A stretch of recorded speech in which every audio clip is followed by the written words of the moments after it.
All right. Let's get this. Okay. Today. Oh man, I hope I have enough gas. I don't think so. Today is a bit different. I know I've been posting only like lifting stuff, but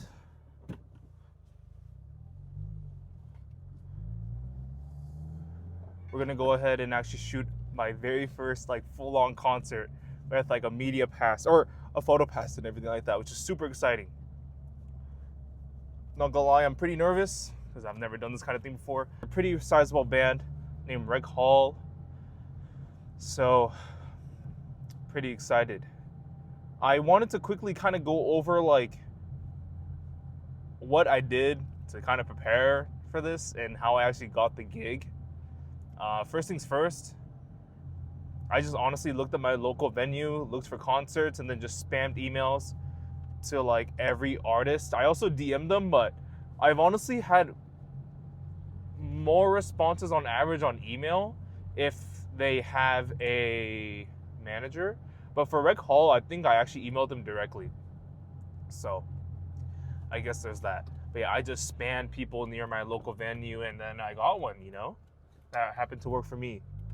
This time I'm really shooting at the Observatory in Santa Ana, and it's not too far away from me, so pretty happy about that. And honestly, I'm doing this for free, so I'm not really gonna talk about the money because there's no money to be made. It's honestly just because I need to get my portfolio up, I need to get my reps up, everything like that. But the more important thing is the fact that when I went to go email them, I basically said, I was pretty like blunt and direct, not blunt, but I was concise with what I wanted, you know. Quick intro was like, hey, I'm Brian Vu or Bvu Media, and I'd like to shoot for your group for free. And then I said, like, specifically, I want a photo pass. There's like different types of passes, and the one that I want is a photo pass because it'll let me go. I know there's like a photo pass, there's a media pass, and there's like an all access pass. I don't have the all access pass, but that would let me go like backstage and everything like that. Don't quote me on it. But, you know, with the photo pass, I'm actually able to bring my camera in. Because normally most venues don't let you bring cameras with like a detachable lens, you know. So I'm able to do that. And basically, yeah, getting into the venue for free is kind of sick, but parking's not covered. Ooh. Now let's go on to settings that I anticipate to be using tonight and the gear that I have. So the body of the camera that I have is a Sony A9 Mark I, so the first generation. I have that camera I have this camera because I wanted something that first I knew how to use. I came from a Sony background, so I used to use a A6300 as my first camera. So I was already familiar with Sony. 2, I heard that the Sony A9 is really good at like fast-moving objects. In the past, I shot a lot of motorsport, so definitely like, you know, those fast-moving objects are exactly what I want. And I want to get into things like sports photography and event photography in general, so I'm not planning to really shoot in situations where I'll be like sat down with like a studio, you know what I'm saying? Let me just adjust that real quick. And 3, I think this was a cool one for me. It has an electronic shutter, which means I can spam photos without making a noise. For events like these, or even in the future, if I want to do like corporate events, weddings, I think the electronic shutter will definitely be advantageous because I'll be able to blend into the crowd more, you know? Even when I'm wearing today, I'm honestly wearing all black. My shorts, like, there's a tiny bit of detail in them, but in general, I want to be able to seamlessly capture the moments without disrupting both the audience and the group or the band, you know? In addition, I only have one lens at the moment because I'm rebuilding my stuff. I just have a 24-70 2.8, you know, that type of thing. I specifically chose a native lens for this, specifically because I mean, you're gonna get the best autofocus out of it, and second, at least with the Sony A9, you can't get the full capability of how fast it can shoot unless you use a native lens. So I believe with the third-party lens, I can go up to like 15 frames a second, but with a native lens, I can go all the way up to 20 frames a second. So, and that just means like, especially for motorsport photography, I'll have 5 more shots a second of potential footage that I have in focus, you know? Because I'm pretty sure it'll be a lot better regardless of a camera of this age, but with the Sony a6300, I would spam the shutter as fast as I can, and I would really hope for 1 frame out of like 25, 30 to really be in focus, you know? Honestly,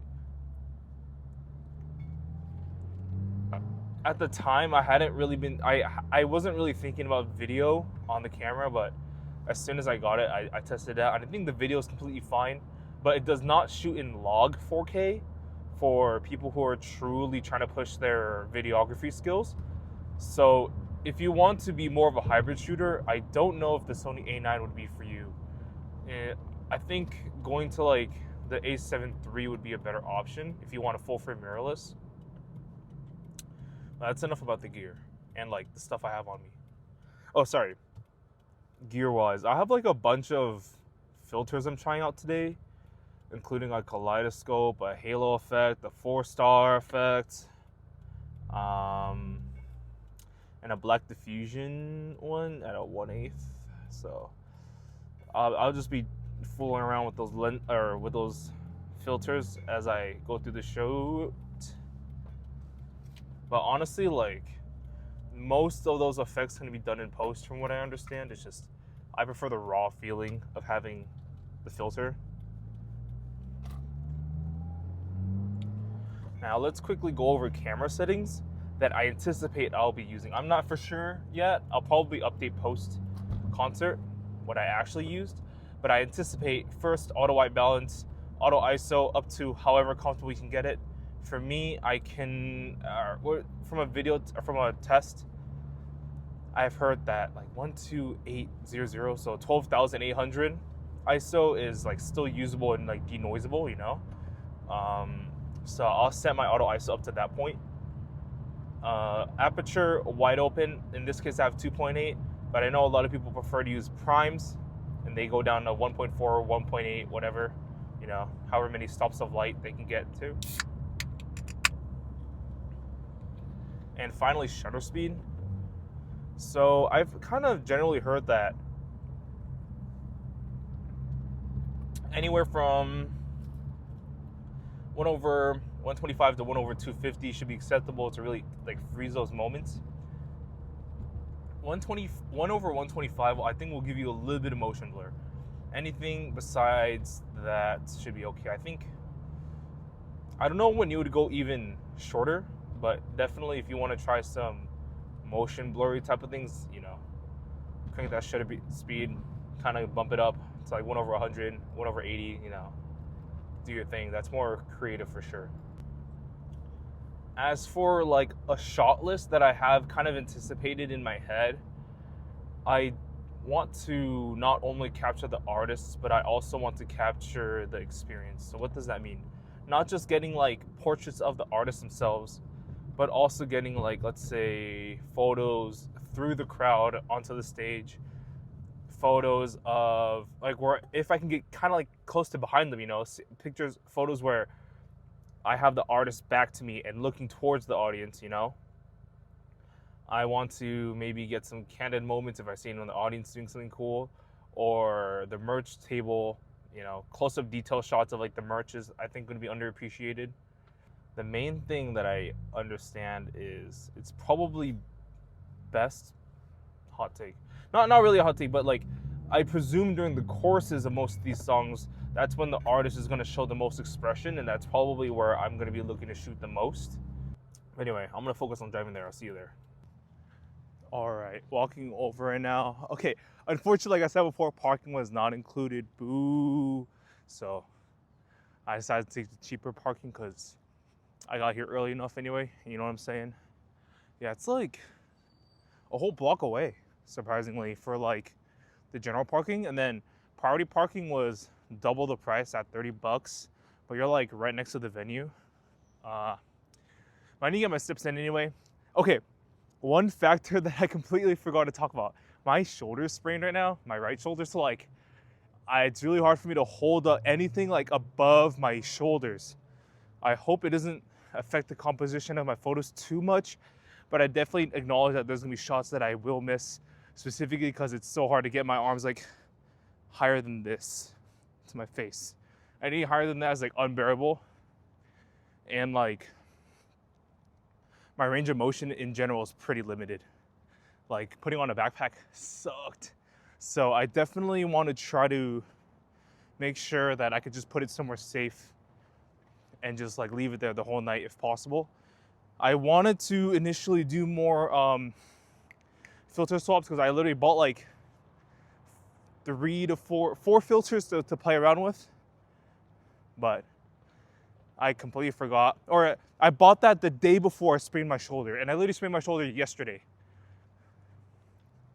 So that was a big bummer. You know, like technically it's not the safest for me to actually do the shoot to begin with, and I acknowledge the risk simply because like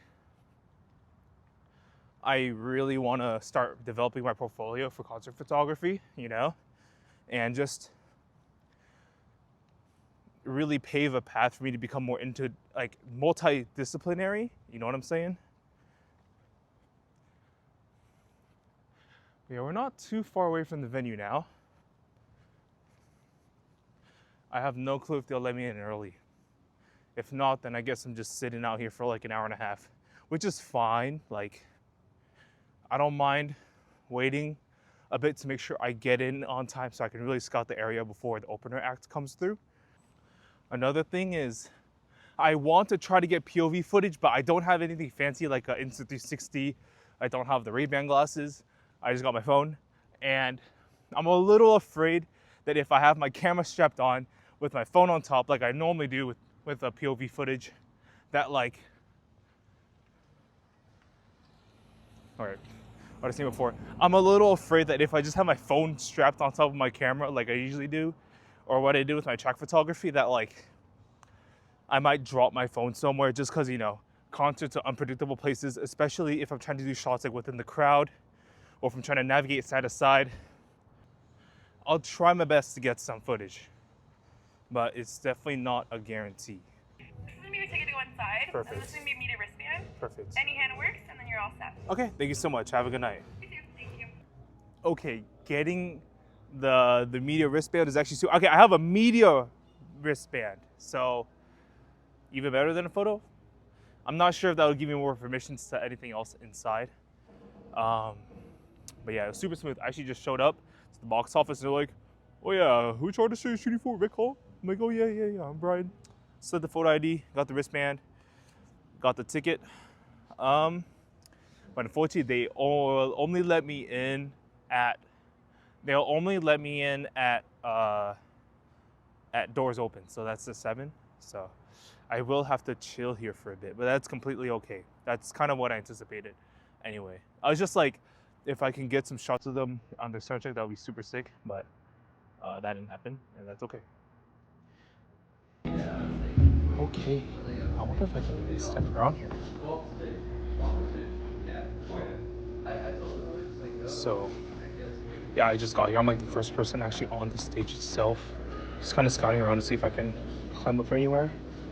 Looks like there's only gonna be one way up to the stage, which is gonna be from the right side, so you're facing the stage. There's no way for me to actually get behind them, which is okay. And you see with Media Pass basically saying I can go anywhere except for backstage. Okay, which means should be good to go as well. Alright, so basically this elevated part right here. right there. I can come at the sound booth on the side and get to that corner right there. No bartenders. I'm not gonna get in their way. Okay, sounds good. All right. So basically, this is what I did throughout that entire performance. I essentially was trying to get different distances, different focal lengths on my lens, and going throughout the arena, the stadium, the stage, to get like varying shots of them throughout the performance. But I really tried to be as little of a nuisance as possible. I felt kind of bad if I were to dart over and over again, you know? But overall, people were pretty cool about it. Basically, what I learned from this concert settings, aperture wide open, shutter speed 1/250, auto white balance, auto ISO. Take varying amounts of shots, not just close-ups of the artists. When moving through the crowd, it's better to ask for forgiveness than for permission. Just say, oh, excuse me, thank you. And make sure you talk to the people around you, you know? Not just the artists, but like the staff as well. They're super cool people. You never know who you can meet. One big challenge I definitely did face was lighting. At this specific show, there wasn't a dedicated light person, so it was nice that there was consistent lighting, but at the same time, it means that the conditions were not optimal. Like, you can definitely see in this picture, like, this light is just absolutely too bright to the right, but we make what we can do with it. In addition, for this specific shoot, on the very far left, the person standing there was just always overexposed. Another big thing was me trying to get the lenses on and off. Thankfully, I had like some form of space to take the lenses on and off. But honestly, in bigger venues, I could imagine this could be a detriment because, you know, you're spending time taking on the lenses instead of shooting, you know? But yeah, I think overall it went really well in my opinion, considering it was my first time. Thanks for sticking it to the end. Let me know if you have any questions for me or any advice. All right, catch you later.